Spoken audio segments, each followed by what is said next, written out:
नमस्कार दोस्तों, स्वागत है आप सभी का हमारे चैनल पर। तो दोस्तों, मैं आपका स्वागत करता हूं।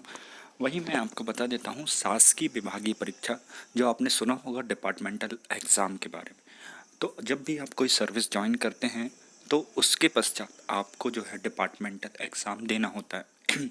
अभी डिपार्टमेंटल एग्ज़ाम क्यों दिया जाता है इसके बारे में मैं आपको बता देता हूँ। पहला तो कारण है इसका परिवीक्षा अवधि।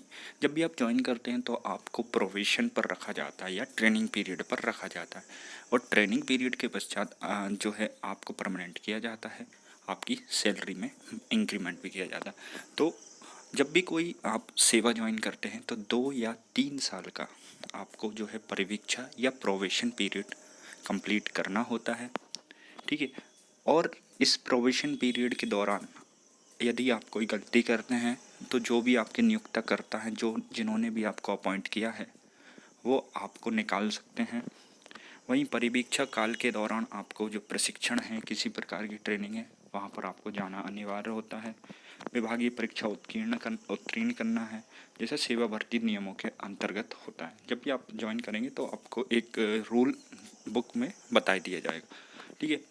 जैसे कि मैंने आपको 4th पॉइंट बता दिया है कि डिपार्टमेंटल एग्ज़ाम जो है आपको पास करना ज़रूरी है, नहीं तो आपको निकाल दिया जाए। मतलब उनके पास एक राइट होता है कि वो आपको निकाल देंगे। वैसे तो नहीं निकालते हैं, कई लोग देते जाते हैं, लेकिन उससे क्या होता है, यदि उनका एग्ज़ाम नहीं निकलता है तो उससे एक नुकसान हो जाता है, वो मैं आपको बताता हूँ। तो वहीं यदि आप नहीं करते हैं तो सेवा या पद के लिए अनुपयुक्त हो जाते हैं, है ना। तो मतलब एलिजिबल नहीं होते हैं, और आपकी जो परिवीक्षा काल यानी प्रोबेशन पीरियड में आपकी सेवाएं भी समाप्त की जा सकती हैं। और महत्वपूर्ण लाभ जो है 6वां पॉइंट, 3% जो वेतन वृद्धि होती है वो आपको नहीं मिलेगी। वहीं चौथा पॉइंट मतलब एक और बेनिफिट, जैसा कि आपका प्रमोशन होता है, पदोन्नति होती है, तो वो आपको टाइम से नहीं मिलेगा जब तक कि आप ये परीक्षा पास नहीं करते। तो ये नुकसान आपको झेलना पड़ सकते हैं जब भी आप ज्वाइन करते हैं और परिवीक्षा अवधि के दौरान आप जो विभागीय परीक्षा है वो पास नहीं करते हैं। और मैं आपको बता देता हूँ कि आपके जो इंक्रीमेंट है 3% वो कैसे लगते हैं। तो जैसे कि ये आप देख लीजिए 3200 ग्रेड पे के हिसाब से इसका जो बेसिक है 32,800, फिर 33,800। तो इस प्रकार से हर एक साल में आपका 3% का इंक्रीमेंट बढ़ता जाता है। जैसे आप इसमें 1.03 का मल्टीप्लाई करते जाएंगे तो एक स्टेप नीचे की ओर खिसकते जाएंगे। तो इस प्रकार से आपकी वेतन वृद्धि की जो है प्रक्रिया होती है। आगे बताते हैं, यदि आप सब इंजीनियर हैं, असिस्टेंट इंजीनियर हैं, तो दोनों के लिए ये विभागीय परीक्षा होती है, जिसमें आपका टेक्निकल एक पेपर लिया जाता है, वहीं दूसरा पेपर आपसे लिखा जाता है अकाउंट का। तो जनरली होता है कि बहुत से लोग जो हैं ये पेपर तो क्लियर कर लेते हैं, लेकिन यहाँ पर अटक जाते हैं। अब क्या होता है कि शुरू शुरू में लोगों को गाइडेंस नहीं मिल पाती है जब भी वो ज्वाइन करते हैं कि इस प्रकार की जो परीक्षा है वो कहाँ से निकाली जाए। तो मैं आपको बता देता हूँ कि इसकी तैयारी आपको कहाँ से और किस किताब से करनी है। क्योंकि मैंने जब तैयारी की थी तो मेरे जो डिपार्टमेंट के अकाउंट ऑफिसर थे उन्होंने मुझे गाइड किया, बुक के बारे में बताया, तो पहले ही अटैम्प्ट में मैंने ये परीक्षा पास कर ली थी। ठीक है, मैं आपको बता देता हूँ, ये कुछ लेटर आते हैं डिपार्टमेंट में आपके कि विभागीय परीक्षा ली जाएगी। जैसे 2017 का PWD का ये डिपार्टमेंट का ये लेटर है, 2017 की परीक्षा। वहीं आप देख सकते हैं जो RCB नरहनवा एकेडमी है वहाँ पर असिस्टेंट कलेक्टर, जो ADM वगैरह होते हैं या डिप्टी कलेक्टर, तो उनके लिए भी परीक्षाएं होती हैं। उसमें भी एक सब्जेक्ट होता है वित्तीय एवं लेखा, तो इसमें भी अकाउंट का पेपर होता है, और कहीं कहीं पर 2 या 3 पेपर भी होते हैं या 4 पेपर। तो लगभग 2 पेपर होते हैं, डिपेंड करता है आपकी पोस्ट कौन सी है या आप किस पद के लिए हैं उस पर। तो ये वही विभागीय परीक्षा से संबंधित लेटर है। लेखा परीक्षा के बारे में बता देते हैं, तो लेखा परीक्षा आपको पास करना बहुत आवश्यक है, वरना आपका जो इंक्रीमेंट है वो रुक जाए।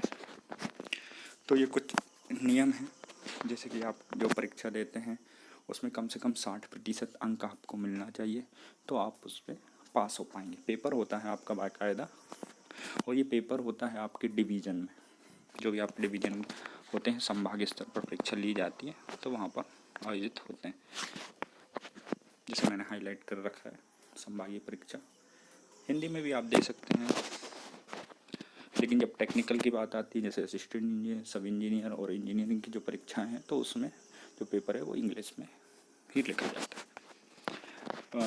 मैं बता देता हूँ आपको बुक जो है अकाउंट्स की, तो ये बुक आती है आप PWD अकाउंट्स के नाम से। इनके जो राइटर हैं SR जयराज जी हैं और ये राम तीरथ सूद। तो ये बुक आप ख़रीद लीजिए, कंचन पब्लिकेशन न्यू दिल्ली से ऑनलाइन आपको अवेलेबल हो जाएगी। ये पुराना वर्जन है, ये लेटेस्ट वर्जन आप खरीदिए। अभी ये भी चेंज हो गया है, तो आप इसको भी चेंज कर लीजिए। मतलब लेटेस्ट वर्जन है, उसमें आपको प्रीवियस ईयर के पेपर भी मिल जाएंगे जो CPWD वगैरह मैनुअल्स में आए हुए हैं। काफ़ी जानकारी होती है जिसमें आप MB number, book number, accounts कैसे मेंटेन करना है, पूरी जानकारी होती है बुक के।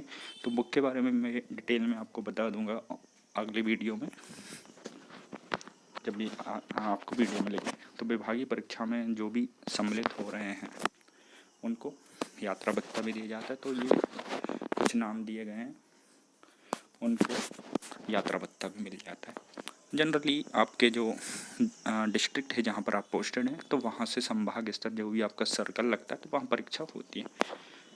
तो वहाँ पर आप जो है आपका ये TA लगा सकते हैं। तो विभागीय परीक्षा उत्तीर्ण करने से कुछ लोगों को छूट भी होती है, जैसे कि 45 वर्ष की यदि आयु पूर्ण कर ली है तो उन्हें फिर जो पास कर ही नहीं पाए हैं और 45 साल उन्हें हो गई है, तो उनके लिए ये फिर पास करना ज़रूरी नहीं है।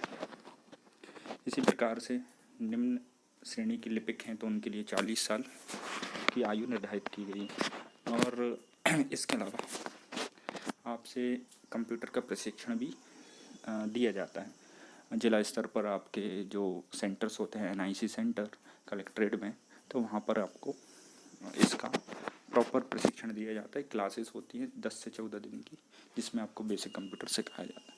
तो ये पूरी जानकारी है विभागीय परीक्षा से संबंधित। तो मैंने आपको बता दिया कि ये जो पेपर है PWD अकाउंट्स, यहाँ पर किसी की गाड़ी ना अटके, इसलिए इस बुक को पहले ही आप मंगा लीजिएगा। जैसे ही आपकी ज्वाइनिंग हो जाए तुरंत ऑर्डर कर दीजिएगा, इसको धीरे धीरे पढ़ना चालू कर दीजिए। काफ़ी मोटी बुक तो मैं कहूँगा कि नहीं है, हाँ 200-300 पेज की बुक है, जिसको आप आराम से कवर कर सकते हैं, क्योंकि इसका जो मैटर है वो आपको कहीं नहीं मिलेगा। ठीक है, और इसके कुछ शॉर्ट्स नोट्स हैं, वो मैं आपको ग्रुप में शेयर कर दूंगा अकाउंट से रिलेटेड। ठीक है, तो ये पूरी जानकारी विभागीय परीक्षा से संबंधित थे। हमारे एक मित्र थे, वो आग्रह कर रहे थे आप विभागीय परीक्षा के बारे में बता दीजिए, कहाँ से इसकी तैयारी और क्या।